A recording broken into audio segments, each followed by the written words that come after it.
മനസ്സിനെ ഞെക്കുന്ന ഒരു കാര്യം അവതരിപ്പിക്കാനാണ് ഞാൻ ഇവിടെ വന്നത്. ഞെട്ടരുത്. அப்ப தொடங்காம். தொடங்கிக்கோ. கொஞ்ச நாளா என் உலகமே என்ன சுத்தி நொறுங்கிட்டு இருக்கு. உங்க கோவம் எனக்கு புரியுது. അത് കലക്കി. അപ്പൊ യുദ്ധം തുടങ്ങാൻ പോവാ. മേക്കിംഗ് എല്ലാം കൊള്ളായിരുന്നു. പക്ഷേ ഈ പറഞ്ഞ നമുക്കൊരു ഗ്രിപ്പ് കിട്ടാത്തൊരു സ്റ്റോറി ലൈൻ ആയിരുന്നു. ഇതിൽ വലിയ കാര്യങ്ങളൊന്നുമില്ല, പെട്ടെന്ന് തട്ടിക്കൂട്ടിയതാ. ഫസ്റ്റ് ഹാഫ് കൊണ്ടുപോയി നിർത്തിയെടുത്തുനിന്ന് സെക്കൻഡ് ഹാഫ് ഒരു വല്ലാത്ത രീതിക്ക്.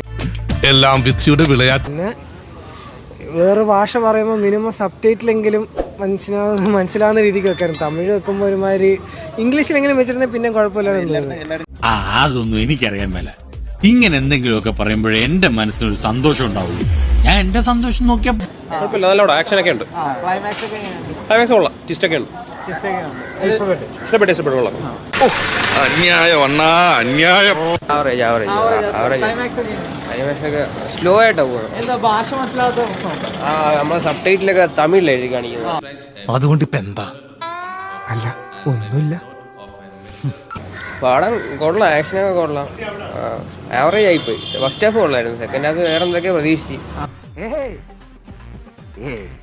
ഇനിയും കുറച്ചുകൂടെ നൈസായിട്ട് എടുക്കായിരുന്നു. പ്ലോട്ടൊക്കെ അടിപൊളിയായിരുന്നു. അത് ഒന്നുകൂടെ നൈസായിട്ട് കൊമേഴ്ഷ്യൽ എലമെന്റൊക്കെ മിക്സ് ചെയ്തിട്ട് നൈസായിട്ട് എടുക്കായിരുന്നു. നിർത്ത്. എന്നാ പിന്നെ താൻ തന്നെ ഉണ്ടാവും.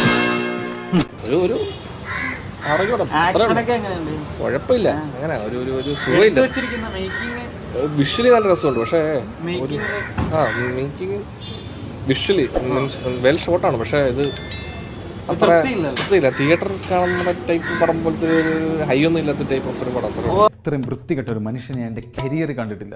കുഴപ്പമില്ല ബ്രോ, കുഴപ്പമില്ല. ഒരു ആവറേജ് ഓടോട്ടാണ് തോന്നിയത്. ഈ പറഞ്ഞ ലാംഗ്വേജിന്റെ പ്രശ്നം സെക്കൻഡ് ഹാഫിലും ശരിക്കും ഉണ്ട്. സെക്കൻഡ് ഹാഫിലെ മേജർ പാർട്ടുകളിലും അത് അഫക്റ്റ് ആയിട്ടുണ്ട്. ഡീസന്റ് സാധനം അത്രേ ഉള്ളു. അതിൽ കൂടുതലൊന്നും ഇല്ല. നമ്മള് ഭയങ്കര അജിത്തിന്റെ പരിപാടിയൊന്നും ഇല്ല. ഈ പഴയ അലവലായത്തരൊക്കെ ഇപ്പോഴും കൂടെ കൊണ്ടു നടക്കല്ലേ? എന്ത് ചെയ്യാനാ, അതെന്റെ തൊലിയുമായിട്ട് ഇഴുകി ചേർന്ന് പോയി.